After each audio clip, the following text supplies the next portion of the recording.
Score line দেখলে আসলে বোঝা যাবে না যে এই ম্যাচে কারা বেশি ডমিনেট করেছে, কেমন পারফরমেন্স ছিল। এবং সব থেকে আলোচনার যে বিষয় সালিভান ব্রাদার্স, তাদেরকে নিয়ে কথা ছিল। রোনান তো তার অভিষেক হয়েছে, তিনি ম্যাচ খেলেছেন, কিন্তু ডিক্লানকে নিয়ে অনেক আলোচনা হয়েছিল। গতকালকে একদম শেষ বেলায় নেমেছেন এবং নেমে আসলে বুঝিয়ে দিয়েছেন কেন সবাই তাকে চাইছিলেন। এক্স্যাক্টলি, নেমেই তার ইম্প্যাক্ট আমরা দেখেছি। তবে এইখানে মনে হয় আমাদের মূল আলোচনা বা এই টুর্নামেন্টে আবারও ফাইনালে বাংলাদেশ টানা তৃতীয়বার, সেসবের চেয়ে বড় কথা যে আমরা একজন যেটা মূল ফোকাস আসলে আমাদের স্কোরার, সেটা কি সুলিভানের এই ভাই পূরণ করতে পারবেন কিনা রোনান, সেটা নিয়ে আসলে আমাদের আলোচনাটা। কিন্তু একটা জিনিস কি, বাংলাদেশ শুধুমাত্র আন্ডার-20-তে টানা তৃতীয় ফাইনালে উঠে গেছে। এবং দেখেন, ভারতের সঙ্গে আমরা 2024 সালে হেরেছিলাম, তারপরের বারই বাংলাদেশ আবার জিতেছে নেপালের সঙ্গে।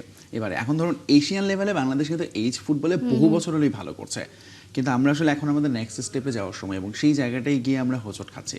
এখন এই অনূর্ধ্ব 20-এর এই দলটা থেকে আমাদের মনে হয় একটা বড় প্রাপ্তি হচ্ছে যে টুর্নামেন্টের ফাইনালে যাওয়ার চেয়েও একজন স্কোরার খুঁজে পাওয়া।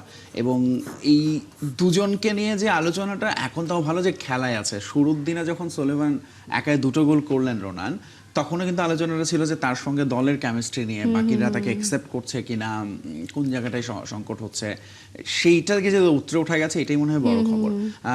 সো এইটা অবশ্যই বাংলাদেশের ফুটবলের এখন যে ধারাটা চলছে, ট্রেন্ড, সেই ট্রেন্ডের বোধহয় আরেকটা নতুন সংযোজন সুলিভান ব্রাদার্স। তারা 4 ভাই, মজার ব্যাপার, 4 দুজন আমেরিকায়, বাকি 2জন আন্ডার-18, এবং তারা এখন এই দলটার সঙ্গে খেলছে। তার মানে হচ্ছে পারফেক্ট টাইম, একটা রাইট টাইম। আমরা ধরুন হামজা, সমিতদেরকে যখন পেয়েছি, তখন আসলে তারা ক্যারিয়ার একটা বড় সময়ের মধ্যে পার করে ফেলেছেন, এবং ওই কথাটা হয়তো তাদেরকে নিয়ে বলার বা সমালোচনার একটা জায়গা ছিল। আচ্ছা, তারা তাদের ন্যাশনাল টিমের সুযোগ পাননি বলে এখানে এসেছেন, সেখানে কিন্তু তারা কিন্তু অপশন ছিল, কিন্তু তারা বাংলাদেশটাকে বেছে নিয়েছেন, রিপ্রেজেন্ট করছেন এবং খেলছেন।